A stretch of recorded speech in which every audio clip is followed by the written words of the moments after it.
dalam Tuhan, apa kabar? Saya yakin kita diberkati sepanjang minggu yang sudah kita lewati.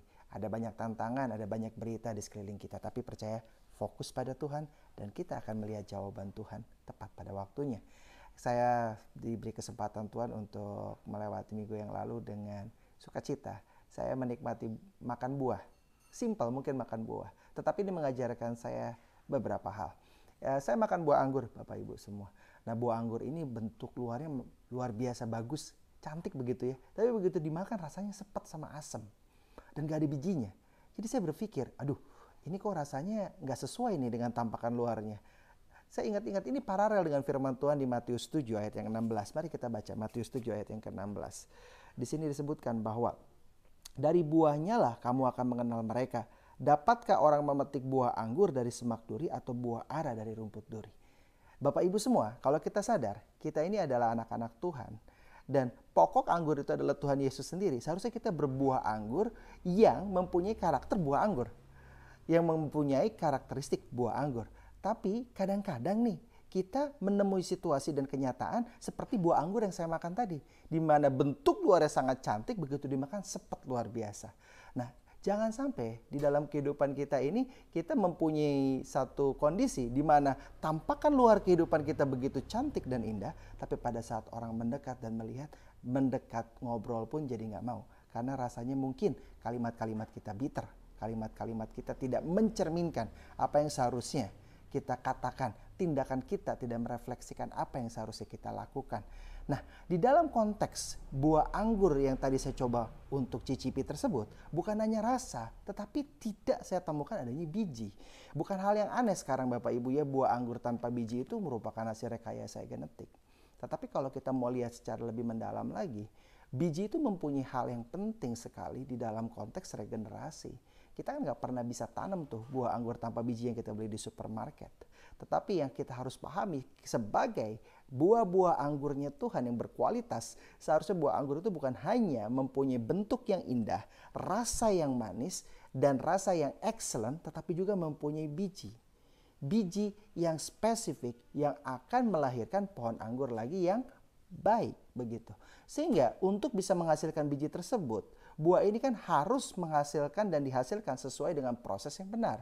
Di mana pohon anggur yang bertumbuh menghasilkan buah yang baik tersebut tentu pohon anggur yang berasal dari benih yang betul. Pertama, benihnya betul, yaitu adalah benih firman Tuhan sendiri.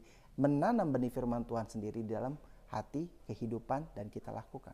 Yang kedua Bapak Ibu, untuk bisa berbuah dengan sempurna, dengan menghasilkan hasil yang diharapkan, tentu pohon anggur itu harus melewati proses untuk dia bertumbuh, dipupuk dengan baik, digali tanah-tanah sekitarnya supaya gembur, disiangi tiap hari mendapat matahari yang cukup dan nutrisi yang cukup. Oleh karena itu di dalam firman Tuhan di Yohanes yang ke-15 ayat yang kedua, setiap ranting padaku yang tidak berbuah dipotongnya dan setiap ranting yang berbuah dibersihkannya supaya ia lebih banyak berbuah. Ada proses di sana.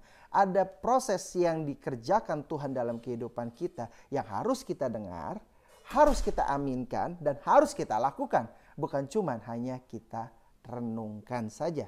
Jadi proses yang kedua yang harus dilewati adalah proses untuk mau dibentuk. Sehingga kalau seandainya itu dilewati dengan baik, mengikuti apa yang menjadi saran dan apa yang menjadi perintah Tuhan di dalam kehidupan kita dan kita lakukan, tentu kita akan menghasilkan buah yang bukannya tampakannya baik, tetapi secara rasa dan secara fungsi itu akan baik. Fungsi biji di dalam kehidupan kita adalah melahirkan generasi berikutnya. Jadi penting untuk satu buah yang baik itu mempunyai biji di dalam konteks fungsional regenerasi. Karena biji ini akan melahirkan pohon baru, buah baru yang sama baiknya dengan induknya. Atau bahkan jauh lebih baik. Nah, inilah yang perlu kita pikirkan. Seringkali kita sudah mempunyai kehidupan yang baik, mempunyai buah yang baik, mempunyai rasa yang baik, tetapi kita belum menghasilkan biji-biji terbaik untuk kerajaan Tuhan. Biji ini penting. Tanpa adanya biji, tidak mungkin kita bisa memunculkan pohon-pohon baru yang mempunyai kualitas dan dampak yang baik atau bahkan lebih baik daripada indukannya atau buah yang kita miliki.